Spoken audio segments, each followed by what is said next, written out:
Today's hearing, although listed on the agenda differently, is really about the heart and soul of San Francisco. Since last year, my office has been inundated with steady numbers of pleas for financial assistance from numerous arts, dance, and nonprofit organizations because of the tripling and quadrupling of rents. We are finally witnessing the downsides of the upside economy.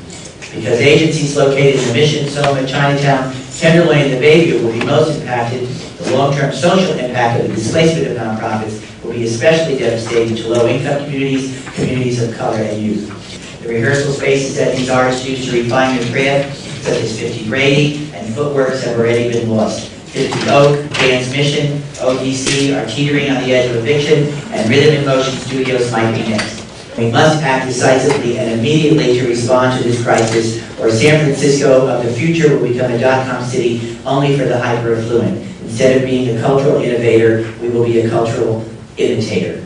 I am proposing to release monies from the General Reserve of $1.5 million to create an emergency fund to provide rental subsidies to nonprofit arts and service organizations.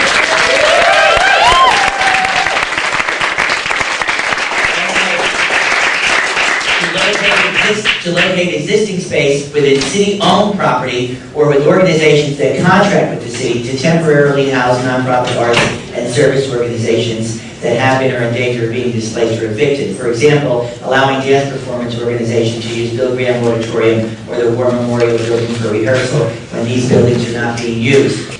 In order to prevent this crisis from escalating further, I am also proposing long-term solutions, such as assisting nonprofits and arts organizations in applying for and accessing state loan programs.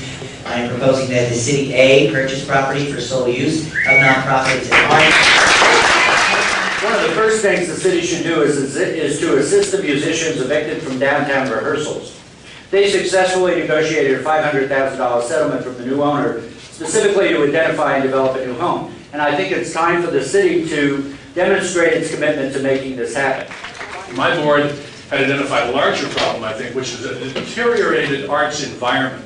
Not just rents, not just leasing problems, but also laws, policies, and interpretations that were making it more and more difficult to do art in San Francisco.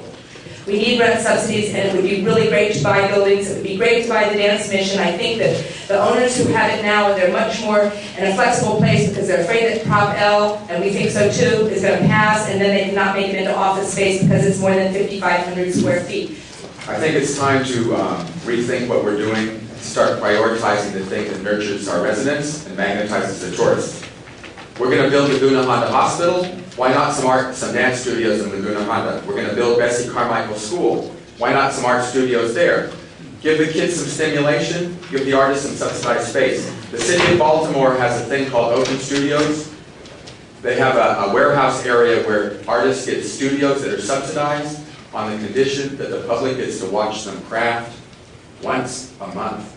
And you should see those warehouses. They're packed with people. Parents bring their kids to see artists painting, sculpting, doing mosaics.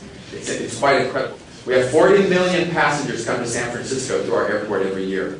We have an airport passenger fee, $4.50. What if we raise that fee $1? Or a couple dollars?